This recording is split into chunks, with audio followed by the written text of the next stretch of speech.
Hi guys, this is Tlaloc, and Leka, Alvin, and Bryce helped me put this lesson together.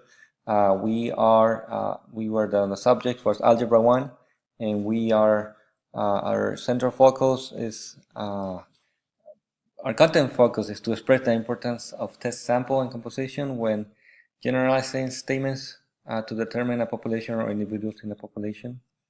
So the students need to define counterexample and use appropriate counterexamples to disprove a statement. Our literacy strategic focus is to analyze sample, draw conclusions, and provide counterexamples. And then the related skills is that they need to calculate the mean and find the probability of independent events. Here are my standards.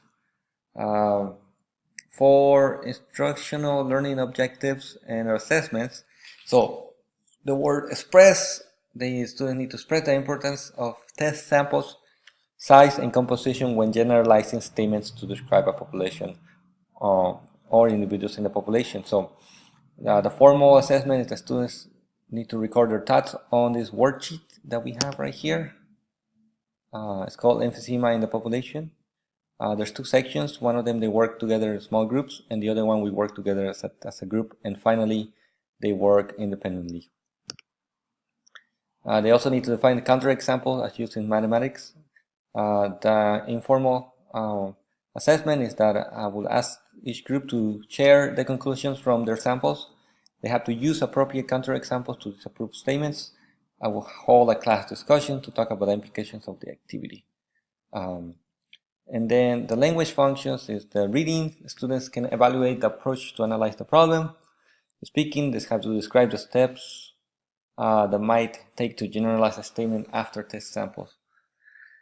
They will learn the definition of counterexample and how to use it to disprove statements. And finally, writing, they need to solve the practice problem and make final statements and define counterexamples to disprove statements. Vocabulary, population, counterexample, probability sampling. Syntax, percentage, and analyzing samples. So we need 200 pieces of M&Ms or small candies, a big bowl, and the worksheet, emphysema worksheet, and pencils. So prior knowledge is that they know how to do simple statistics measures, such as calculating the mean. And then, assuming that they know this, then I will start the lesson by holding a discussion if they know what emphysema is. If a student cannot describe it, I have a 2-minute video that we can watch in the class. And then just asking them general questions about if they know people that smoke, and if they know people who have lung cancer and all of that. Then we will split into groups of 4 to 5 students. Each group will have at least one gifted student or student that is, is ahead in the class, and one IEP and one English learner, and one or two and another person that speaks the English learner's language. I hope that I have para-educators to come and help if there is a disproportion in English learners for my class or IEP students. So there's 200 pieces of candy. Each of them they represent this. These are the colors and what they represent. And then as we start the instruction, I will tell groups to analyze their sample without looking at other groups' candy. And they're going to fill the emphysema worksheet, and they're going to draw their own conclusions. So, for example, one of the questions they need to draw is what is the percentage of smokers over 60 that has emphysema based on the data I had given them earlier. Right here. This is for their group, their neighborhood. And then after that, I will hold a class discussion. I will bring everyone back. And we're going to go over everybody's results. I will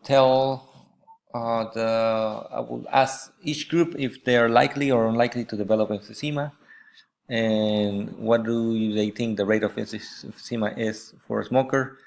And then after that, I will bring the class back up, and we're going to go over everyone's samples, and then we're going to draw other conclusions. So even if a group did not have anyone who smoked or emphysema, does not mean that they do not have a risk of developing emphysema. Now, if a group did not have anyone who smoked, right? If they have everybody who did not smoke and did not have emphysema, then we can draw conclusions about whether or not there's a correlation between habits and of smoking and not smoking. And then this is what we will go over the class, and again develop the behavior to likelihood development of emphysema. And as they're doing the small groups, I am going to be walking around and encouraging students to talk to each other, especially the students that do not have are not very talkative. And then I will be um, walking around to make sure that they use words like counterexample and the new vocabulary they learned. Their independent practice is to answer sections 3 and 4 of the worksheet on their own. This is where I am going to use my para educators for my ELs and my IEP students. And students who finish quicker, they will be moved to helping students who are struggling answer questions. I will grade the section accordingly to writing levels, focus on content rather than spelling. And the closure is that I will tie together the concepts of appropriate sampling and experimental probability, counterexamples, interpretation of statements, and content of disease. And then I will have them answer these questions or this statement of smokers get lung cancer and emphysema, and see if they have drawn correlations between smoking and lung cancer and emphysema. Thank you, guys.